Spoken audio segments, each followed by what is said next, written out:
What did I do when I got invited to test out the Toura from RS Sailing? I got on my bike and headed down to the Severn Sailing Association to meet my ride on the chase boat. What I witnessed straight away was the versatility, spryness, and stability. We were out in the Severn and Chesapeake Bay in 10 to 15 knots, and a crew of 2 was having a blast instantly. The first time I met Todd Riccardi from RS Sailing, he was rigging and launching all of the newest toys designed by the world's largest sailing dinghy manufacturer. It was on a beach in Florida, and the U.S. Sailing Leadership Forum had attendees swarming. Their boats are raced and used to teach sailors, young and old.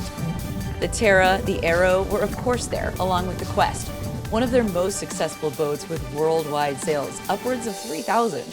The Toura is the slightly larger version of that Quest, with the same design DNA. Main, furling jib, and just the right size spinnaker with a continuous halyard and dowse line that hoists and retrieves the pole and tack line all in one thing, shows the modern technology in the design. The G-nav above the boom shows off the spaciousness in all dimensions of the cockpit. Todd told me they put up to 7 adults on these boats. Dogs, kids, I could envision it all. After a set and a douse, it was my turn to join as a third person to get even closer to this boat. There was plenty of room for me, and I got a feel for the jib and the helm. The rudder is exactly like the Melgus 15 I own, that has many configurations to ease launching and landing. The RS Toura can be rigged from a trailer so easily by one person. Stepping the mast at Truxton Park, Todd set up the whole boat with minimal effort by himself. Shrouds already attached, the furled jib becomes the forestay, and in seconds, you're in the water. Back to that rudder. To a racer, it felt responsive, but also forgiving. The high freeboard hull would get up and go, but hitting chop or a wind shadow, a lull, was just fine too.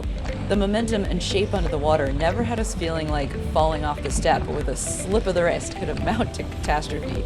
We could definitely see someone learning, or a pro, with someone aboard with less mobility, would be totally comfortable and confident.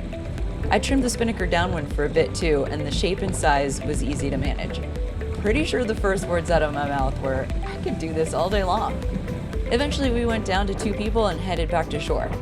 We got in our desire to do some hiking out over the water, and even in the front, I was surprised how dry the experience was. Any other dinghy of this size, and I probably would have wanted a wetsuit on this windy October day. Any other dinghy would also never be able to hold as many people on board. Back at the Severn Sailing Association, the versatility of the boat was highlighted again. In by ramp, out by crane. The boom disconnects in 2 places, the mast is lowered easily as a solo mission, then some tidying up to be road ready. The RS Toura is a boat that has the advantages of modern tech, the space and stability for the fam, and has a crew range of 1 to 7. That's fun, and that's good for the sport of sailing. So glad to spend a Monday this way. Thanks, RS Sailing. For T2P TV, this is Ashley Love.